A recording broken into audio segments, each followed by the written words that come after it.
Shalom Jemaat Tuhan, berjumpa lagi di Today Sermon hari ini. Mari kita baca satu ayat yang terdapat dalam 1 Petrus 2 ayat yang ke-15. 1 Petrus 2 ayat yang ke-15 berkata, "Sebab inilah kehendak Allah, yaitu supaya dengan berbuat baik kamu membungkam kepicikan orang-orang yang bodoh." Saudara-saudara, tema hari ini yaitu berbuat baik. Ada banyak alasan untuk orang bisa berbuat baik. Ada banyak alasan untuk orang bisa menebar kebaikan. Karena dengan menebar kebaikan akan membuat seseorang atau kita dapat diterima. Dengan melakukan suatu kebaikan dapat membuat kita bisa dihargai dan menerima balasan atas kebaikan kita. Saudara-saudara, berbuat baik dapat membuat orang lain bahagia dan menjadikan hati kita senang.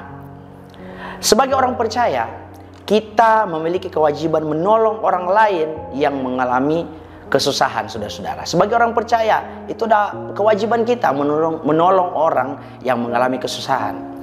Namun ada yang berbeda, saudara-saudara. Namun ada yang berbeda dari tanggapan Rasul Petrus dalam ayat yang kita baca tadi. Rasul Petrus menambahkan alasan yang lebih mulia di balik perbuatan baik kita. Saudara-saudara, dalam suratnya yang pertama, dalam 1 Petrus tadi yang kita baca, Rasul Petrus menulis kepada orang-orang percaya yang menjadi pendatang di berbagai tempat. Dapat dimengerti bahwa saat itu orang-orang beriman atau orang-orang percaya dalam perantauan tidak disambut baik oleh masyarakat setempat. Saudara-saudara, sebaliknya, tidak jarang dari orang-orang percaya atau dari mereka bahkan difitnah. Bukan hanya difitnah saja, bahkan mereka ditindas, saudara-saudara.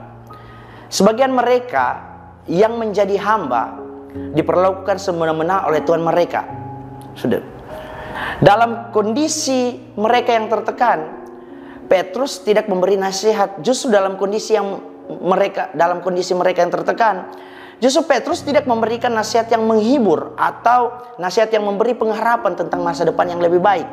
Sebaliknya, saudara-saudara, justru Rasul Petrus meminta mereka berbuat baik sebagai balasan atas perlakuan tidak adil yang mereka terima. Rasul Petrus justru meminta mereka, orang-orang percaya pada saat itu, berbuat baik sebagai balasan atau perlakuan tidak adil yang mereka terima. Saudara-saudara, kalau kita berbuat baik kepada orang yang sudah baik kepada kita, itu adalah hal yang biasa. Bagaimana kalau kita berbuat baik kepada orang yang selama ini memfitnah kita, atau berbuat baik kepada orang yang mungkin selama ini menindas kita? Apakah sebagai orang percaya kita dapat berbuat baik kepada mereka? Saya rasa saudara-saudara, mungkin dalam perkataan kita bisa katakan, "Oh, saya mengasihi," tapi dalam tindakan belum tentu kita bisa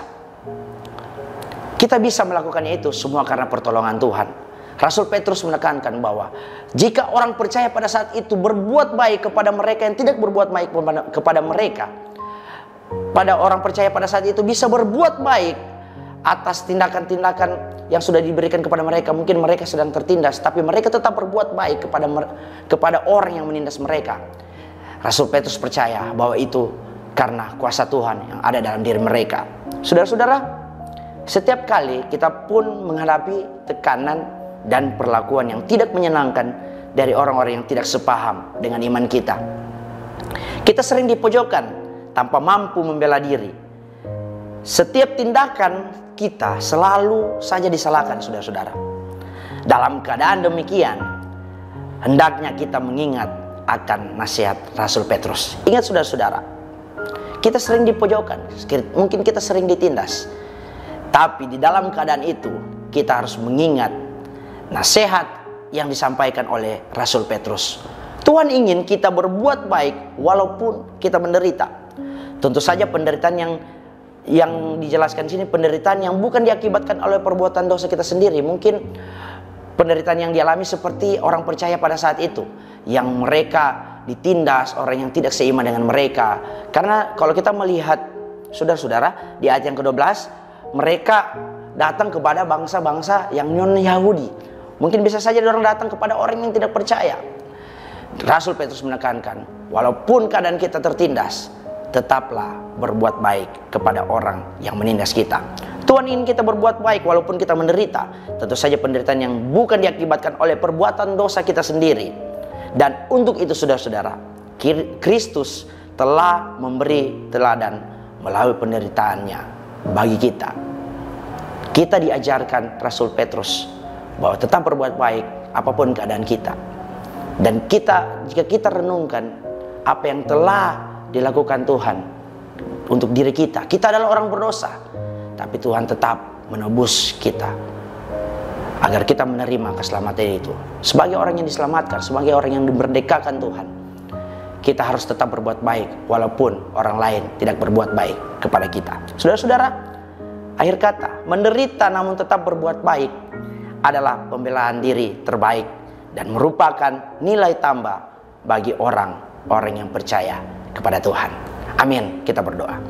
Tuhan, hamba-Mu bersyukur buat kebenaran firman-Mu. Hamba-Mu terbatas, tapi percaya biarlah rema-Mu terjadi atas kehidupan kami. Biarlah apa yang Hamba sampaikan bisa kami praktekkan dalam kehidupan kami, untuk kami tetap berbuat baik, bukan hanya kepada sesama kami, kepada orang yang juga mungkin tidak berbuat baik kepada kami. Kami tetap melakukan kebenaran firman-Mu untuk tetap berbuat baik. Mampukan kami Tuhan, karena kami tahu tanpa Tuhan kami tidak bisa melakukan, tidak bisa mempraktekkan firman-Mu Tuhan.